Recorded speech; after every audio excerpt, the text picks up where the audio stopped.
Биіктау станциясы 812 шақырымдағы темір жол кешуі, транспорт ағымы зор, поезд қатнашындағы хәләкәтләр мұнда ел сайын була.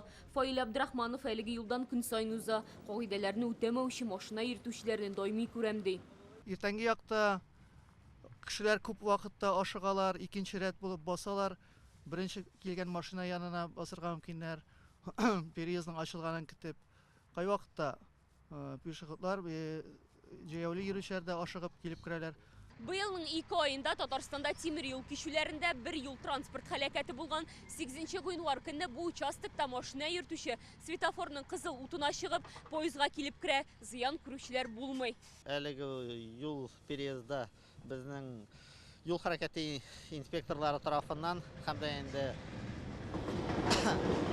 полиция бүлеге хезмәткәрләре тарафыннан юл кагыйдәләрен бозу очраклары еш теркәлә һәм Биектау муниципаль районы буенча барлыгы 2022 елда барлыгы 5 очрак теркәлгән булса, машиналар белән поезд тарафыннан бәрелү очраклары. Водительләр һәм дә инде аның пассажирлары тән җәрәхәтләре алмадылар. Быел гыйнвар-февраль айларында Горький темир юлы кишүләрендә машина белән поезд бәрелешенең 8 очрагы теркәлгән. Бу узган ел белән чагыштырганда 4 тапкырга күбрәк. 2 кеше үлә, 5-се төрле тән җәрәхәтләре ала. Һәр очракта да машина йөртүчеләр гаепле була. Во-первых, наверное, это невнимательность. Машина йөртүчеләр еш кына игътибарны читкә юнәлтә. Бу да фаҗигаләрнең бер сәбәбе булып тора.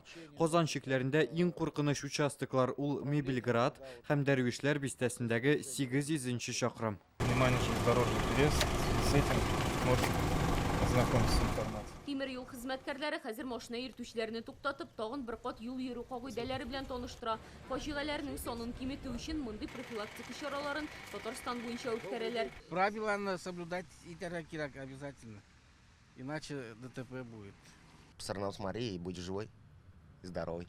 Ашыгуга сылтап светофорның кызыл төсенә игътибар итмиләр. Тимер юл кишүендәге хәләкәтләрнең күбесе шуның белән бәйле. Бу сишәмбе көн Кырымда булган фаҗига кадрлары. Такси йөртүче поезд каршына ук килеп чыга. Нәтиҗәдә 4 кешенең гомере шунда ук өзелә. Пассажирларның икесе балалар булган. Быел Горький темир юлы кишүләрендә кагыйдә бузуның 96 очрагы теркәлә. Бу да узган елга караганда күбрәк. Кагыйдәләрне үтәмәүчеләргә штраф яки машина йөртү таныклыгыннан мәхрүм ителү яный. Алия Сабирова, Рамзил Гарипов, Яңа Сыр каналы.